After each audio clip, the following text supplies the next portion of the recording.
مقصد ہے اور میں انٹرنیشنلی بھی کام کرتا ہوں کیونکہ میں نیشنل کونسل انٹرفیتھ ہارمونی کا نیشنل کوآرڈینیٹر اور انٹرنیشنل کوآرڈینیٹر بھی ہوں۔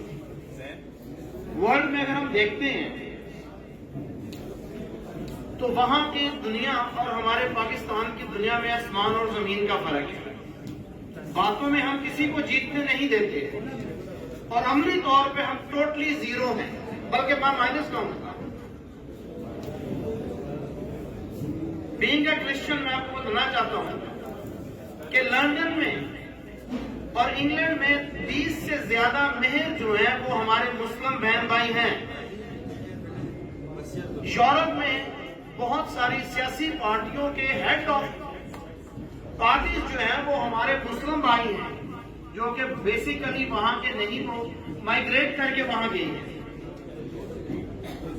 یہ ہمیں سکھاتا ہے انٹرفیتھ، اور ہم وہاں پر اپنے مسلم بھائیوں کو، دوستوں کو اپنے چرچز پرووائڈ کرتے ہیں کہ آپ جمعے کی اور عیدوں کی عبادات کر سکیں، جس میں کوئی شک و شبہ نہیں۔ لیکن افسوس سے کہنا پڑتا ہے کہ پاکستان میں ایسی کوئی مثال ہمیں نہیں ملتی، بلکہ جب ہم چرچز کی بنیاد رکھتے ہیں تو وہاں پہ آبجیکشن لگا جاتی ہے اور اسٹے لے لیا جاتا ہے۔ وہاں پر ہمارے انٹرفیتھ کا کوئی کام نہیں ہوتا۔ ہمیں ہمیشہ منورٹیز کو تحفظات دینا ہے۔ میں آپ کو نیشنلی رپورٹ کرتا ہوں کہ ہر 2 یا 3 بچیاں منورٹیز کی پر ڈے بائی فورس مذہب تبدیل کیا جاتا ہے۔ وہاں پہ انٹرفیتھ پہ کوئی آواز نہیں اٹھائی جاتی، اور یہی وجہ ہے کہ ہمیں EFT میں گرے لسٹ میں ڈالا گیا ہے۔ جب تک ہم انٹرفیتھ پہ کام کریں گے، میری امن کمیٹیوں سے، انٹرفیتھ سے اور اپنے مسلم بھائیوں سے اسپیشل ریکویسٹ ہے کہ کائنڈلی اس چیز پہ زور دیں تاکہ انٹرنیشنل لیول پہ ہمارے ملک کا کچھ نام بن سکے۔ ہماری وہاں پہ بہت بری ریپوٹیشنز ہوتی ہیں۔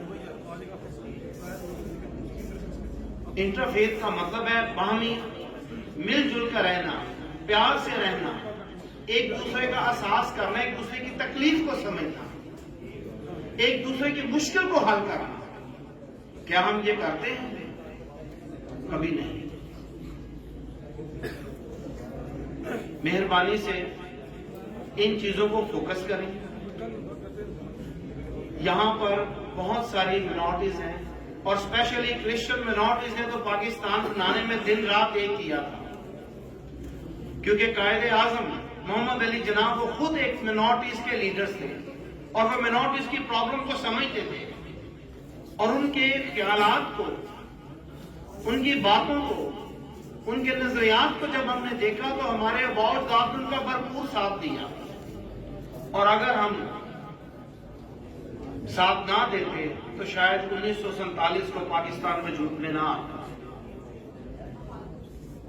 میری جہاں بھی بات ہوتی ہے سیاسی لیول پہ یا کہیں بھی انٹرنیشنل لیول پہ، تو بڑے افسوس سے کہنا پڑتا ہے کہ جتنے ہمارے منورٹیز کے ہیروز گزرے ہیں، جو 65 کی اور 71 کی جنگ میں مرے ہیں، شہید ہوئے، جنہوں نے پاکستان کی خاطر اپنی جانیں دی ہیں، کتابیں میں ان کا ذکر نہیں ہے۔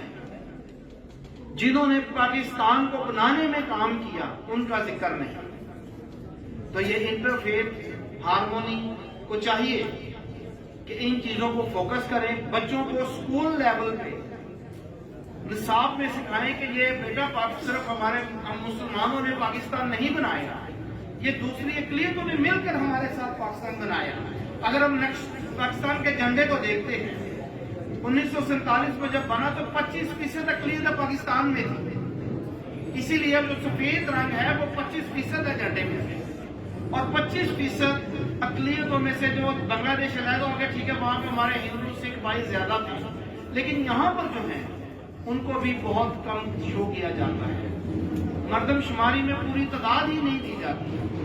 اور میری یہ امن کمیٹیوں سے، انٹرفیتھ کمیٹیوں سے یہ ریکویسٹ ہے کہ برائے مہربانی اس چیز پہ زور دیں کہ جب مردم شماری کی جاتی ہے تو صحیح طور پہ پیش کیا جائے کہ جہاں پہ منورٹیز کے کتنے لوگ ہیں،